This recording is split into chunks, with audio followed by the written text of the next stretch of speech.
CCN news एक पाऊल महाराष्ट्रासाठी। नगर परिषदेच्या निवडणुकीत नगराध्यक्ष पदाच्या शरद पवारांच्या राष्ट्रवादीच्या प्रस्तावित उमेदवाराने ऐनवेळी पक्ष बदलला आणि वेळेवर एका नवख्या व 21 वर्षीय तरुणाला उमेदवारी देण्यात आली। आणि विशेष म्हणजे या तरुणाने इतिहासही घडवला। राजमाता जिजाऊंचं माहेर असलेल्या मातृतीर्थ सिंदखेड राजा नगरीत चक्क राज्यातील सर्वात तरुण व कमी वयाचा नगराध्यक्ष निवडणुकीत विजयी झाला आहे। सौरभ तायडे असं या रसायनशास्त्र विषयात पदव्युत्तर शिक्षण घेतलेल्या उच्च शिक्षित MSc केमिस्ट्री तरुणाचं नाव असून तो राज्यातील सर्वात तरुण व कमी वयाचा नगराध्यक्ष म्हणून निवडून आला आहे। राज्यातील सर्वात ज्येष्ठ व वयोवृद्ध अध्यक्ष व नेते असलेल्या शरद पवारांच्या पक्षाने सौरभ तायडेवर विश्वास ठेवून त्याला उमेदवारी दिली आणि एक इतिहासच घडवला। ऐतिहासिक व पुरातन असलेल्या सिंदखेड राजा नगरीचा प्रथम नागरिक बनल्यानंतर सौरभला आता सिंदखेड राजा शहराचा विकास करायचा आहे।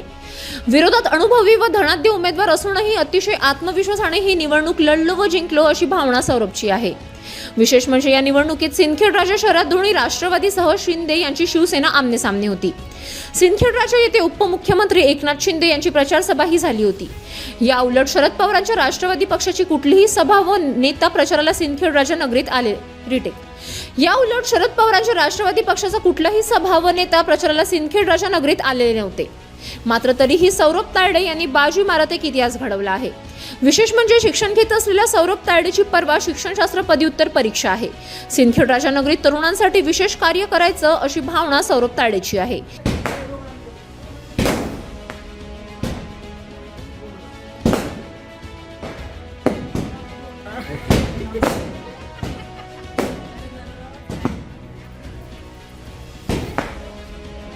CCN news team Sindkhed Raja Buldhana.